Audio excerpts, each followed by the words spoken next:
So thank you very much for that. First thing I do want to do, though, is I want to let the good people know here at Calvary Baptist Church how much I appreciate what you have done for my brother Gus and for Joan. We're all up in New Jersey. He's got his children here, but you are his family here. And your prayers, and he's just shared so many wonderful things that the people in the church have done, and I would be remiss to not let you know how much I appreciate it. And I know my brother's looking at me right now, and he's nodding. He appreciates it very much. He's for some reason, the gene for speaking a lot of words skipped over him, went to the next son, which is me. So I was a pastor myself. My master's is in Greek New Testament. And I'm going to give you a little Greek lesson here. The word for good is you. It looks like an E-U. The word for word is logos. So if you put you and logos, eulogy, that's where that word comes from. It means to speak a good word. I can tell you right now, I've sometimes done funerals where I didn't know the people real well, and sometimes I wasn't sure what I could really say that was a good word. I did a funeral one time where I didn't know the person at all was asked to do the funeral, so I was asking family members, I'm trying to learn something about this person, and one of the family members said, well, he liked to lie. And I said, you mean like he liked the kid, and then you'd understand he was lying. And she said, no, he liked to lie. It's a privilege to stand here today and speak a good word about Joan, because in the 50-plus years that I have known Joan, I don't think I've ever heard anyone ever speak a bad word about Joan. So what I want to do, was asked to do the eulogy and also asked to just read Psalm 23. And I want to do it in a way where as I read through the verses of Psalm 23, which Joan really liked. Sometimes it's almost a perfunctory thing. You're going to get Psalm 23 at every funeral, whether it's at the gravesite or at the memorial service, whatever. This was actually requested by my brother because Joan really liked Psalm 23. So, you know it very well. I'm reading from the New King James because I want to try to stay as close to the version that most of us grew up with, despite whatever version we may be reading today. The Lord is my shepherd, I shall not want. And I had said to my brother, I know she had a life verse, which Pastor Victor just shared. That was a favorite verse for Joan. But this verse, Psalm 23, verse 1, it really encapsulates Joan and her life. The Lord is my shepherd. I shall not want. When I think of a word to describe Joan, I think of the word contentment. Contentment. And it's a word that a lot of Americans need to reacquaint themselves with today, because there's a lot of an attitude of entitlement among many, many people today. Joan lived a very, very contented life. She never felt she needed. She grew up in South Jersey. She grew up, born in Mount Holly, raised in Maple Shade. And Sister Jean was sharing some things with me about their childhood, and none of those things involved doing fun things with a lot of money. It was going fishing down the creek. It was going to the turkey farm and gathering up turkey feathers.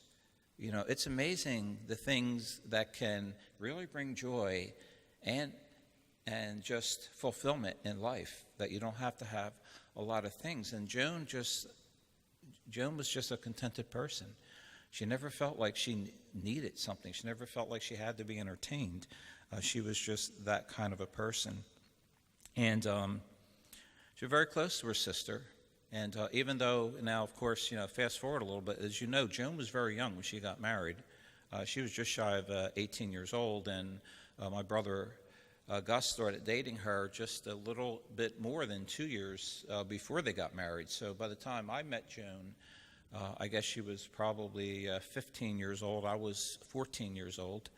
And so I've pretty much known her my whole life, but I didn't get to enjoy her that long because my brother joined the service and then he was gone. And, they were in all these places, traveling around the world. That takes me to the next verse. He makes me lie down in green pastures.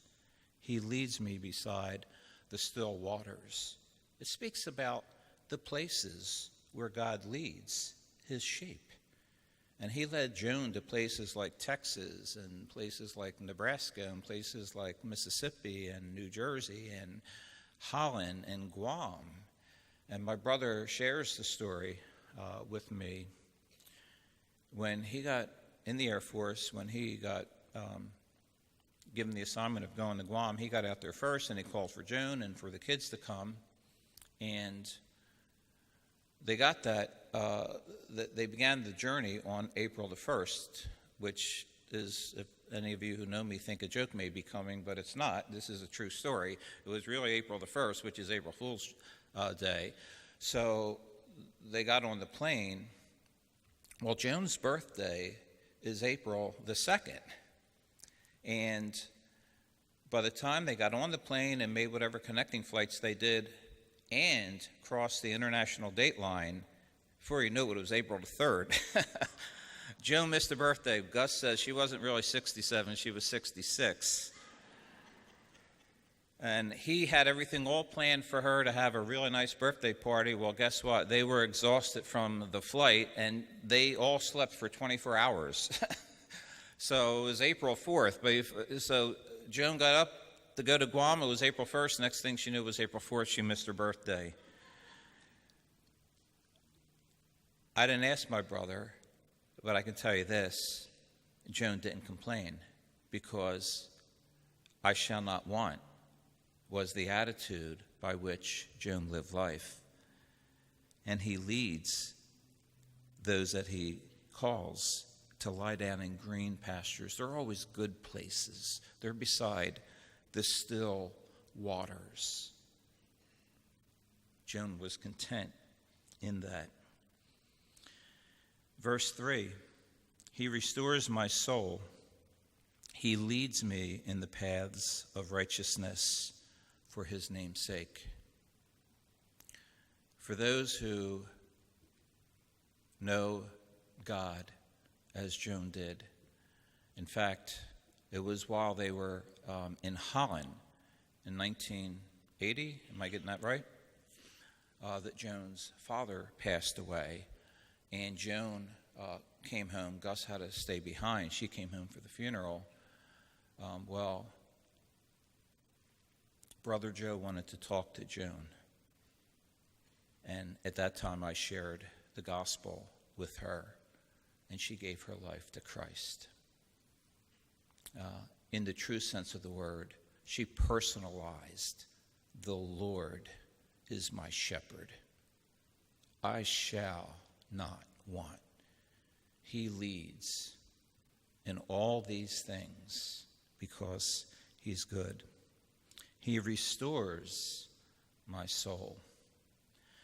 Some of you here at the church, you know my brother Gus a whole lot better than you know Joan, because approximately a year before Joan gave her life to Christ, Joan came down with MS. And Joan, physically, Joan had a challenging life, very challenging. And at different times in her life, the doctors pretty much said from cancer that she had gotten, that she was not going to make it. And the family just gathered around and prayed, and we just believed that God was going to heal. And several times God did exactly that. But as Joan went through that, and of course she never complained, she always looked to God, but you always struggle. And so you need the Lord to restore your soul. I guarantee you, if you could ask Joan today, right now, she would say, the Lord restored my soul time after time after time. After Bible studies, after services, oftentimes she would go to Gus and say, hey, tell me a little bit more about what that means. What does that verse mean? What's God talking about there? Joan was inquisitive in that way. She was content with the things God gave her, but she wanted to get to know the Savior, the shepherd, a little bit more. Yea, though I walk through the valley of the shadow of death, I will fear no evil, for you are with me. Your rod and your staff, they comfort me. As Joan struggled through, and she suffered particularly at the end, she suffered a lot physically. Joan always knew and felt the presence of God with her. She never complained. I've often said as a pastor, if you read the story of Job, that what went on there was God first took away all of his possessions. And Job got on his knees and said, the Lord gives, the Lord takes away, blessed be the name of the Lord. Then God took away his family. But when God allowed his health to be touched, Job became, he started to complain a little bit. If you read the book carefully, he struggled. I'm sure Joan had her struggles at times, but you'd never hear her verbalize it to you. I guarantee you that. She felt God's presence was with her. My brother as well. I don't know how many times I've told my brother this, particularly in the last year, because, I've been the pastor. I've been a person who has been up front in Christian circles and has had positions. My brother has taken the back seat. Joan always took the back seat, took the seat of a servant, and just very humbly served. To me, they're the real heroes. That's the backbone of any church. That is what you cannot do without. You can do without pastors. You can always find another pastor. You can always find another person to teach something. But to be a servant, Joan was a servant. My brother Gus is a servant. You anoint my head with oil. My cup runs over. Think back, verse 1. I shall not want. I shall not want. I shall not want. Here, David says, my cup runs over. As I shared with Gus and Joan's daughter, Kim, all her comments, was asking her different things, kept coming back to, didn't matter what Joan was going through. Joan always wanted to know, Kim, what's happening in your life right now? What's happening with your children's lives right now? When your cup runs over, you have the ability to minister to other people. If you feel that, and you may say, the Lord is my shepherd, but I want, your cup will not run over. Joan's cup ran over, and it's out of the abundance of a cup that runs over that you can be selfless, and you can reach out to other people, and you can just share with them. Kim shared how every year she would take Kim and her children to Disney World. Now, I will confess that Joan liked that very much. Joan was a very, very, very fun, loving person. My brother Gus, according to Kim, he just kind of, went along. He's not a real Disney guy, okay? But he went along. He's a good sport. One year when we were there with Disney, all the pictures we took, he is a smiling guy on the inside. He doesn't smile a lot on the outside, but he is a smiling guy on the inside. And so if you know Gus a little bit, now you're getting a little feel for me. We like to kid people a lot. My brother lives to kid me. I live to kid my brother, but I love him dearly, and I can't tell you how proud I am of him, how proud I am to do a eulogy about a person that I can't say enough good things about. Because Joan's life, the life that she lived, because the type of person that she was, her life will live on in the hearts of many people.